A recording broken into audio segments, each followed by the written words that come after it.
Assalaamu calaykum daawada ku soo dhawow barnaamijka Kasmakaab. Barnaamijka Kasmakaab waa barnaamij bilaa oo idinkugu tala gashay madasha aqoon iyo aragti wadaag ee MAW. Mawduuciisa koobaadna waxaa idiin soo jeedinaya anigoo ah Cabdicasiis Cali Nuur, waxaana uga hadli doonaa horumarinta xirfadda.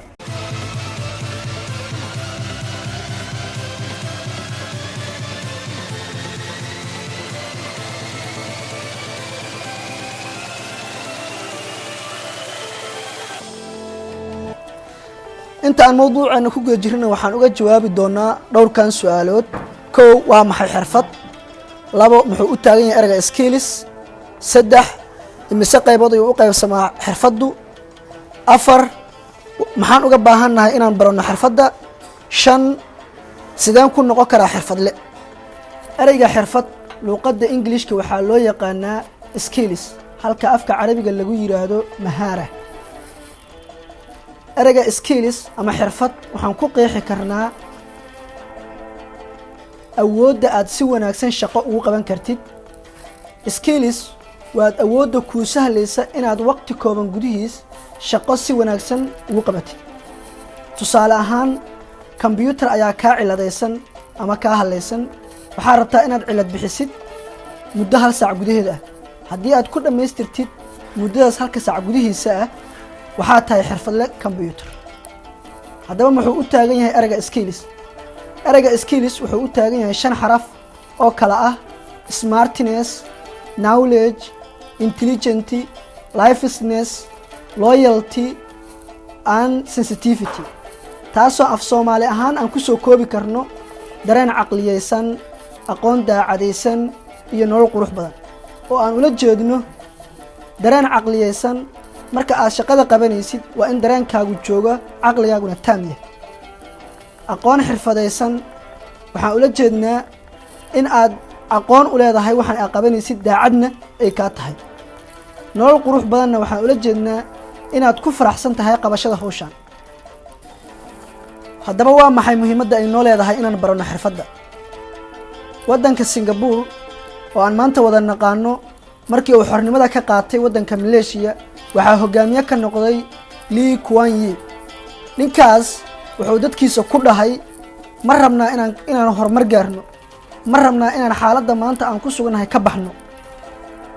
haddaba waa inaan barannaa xirfad. dadkiisu waxay ahaayeen dad dul yaallay biyo, sidaa darteed wuxuu ku dhahay waa inaan barannaa sida loo cilad bixiyo mashiinada, oo ah xirfadda dhisitaanka, taasoo ugu dan lahay inuu heerka ay ku jiraan waddankaas ay uga baxaan.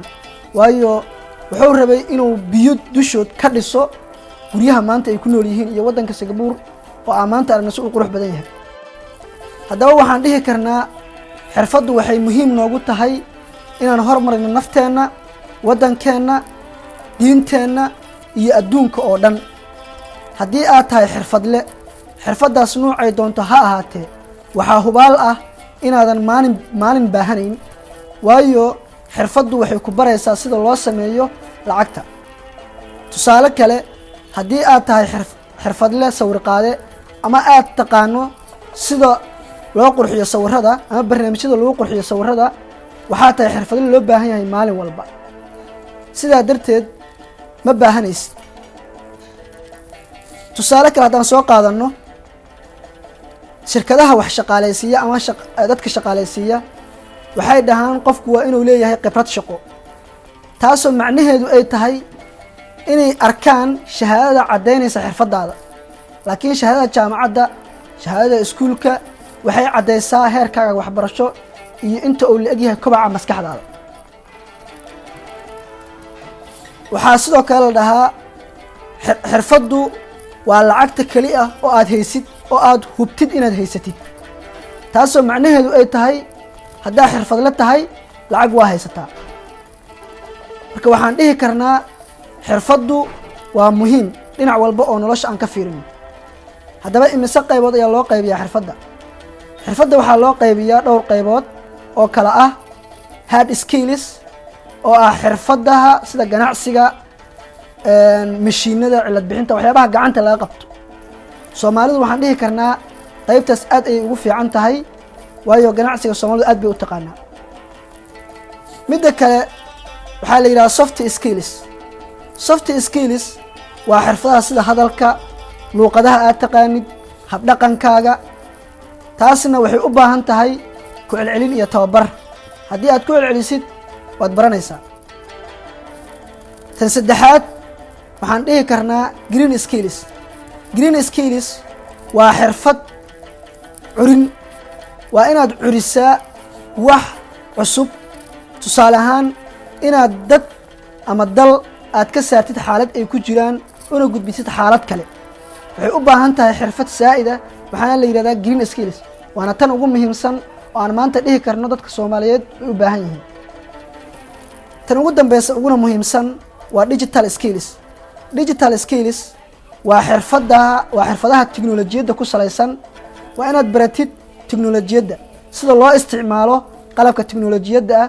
maanta waxaan aragnaa in adduunka uu ka guurayo traditional skillskii oo u guurayo digital skills oo ah tiknoolajiyad.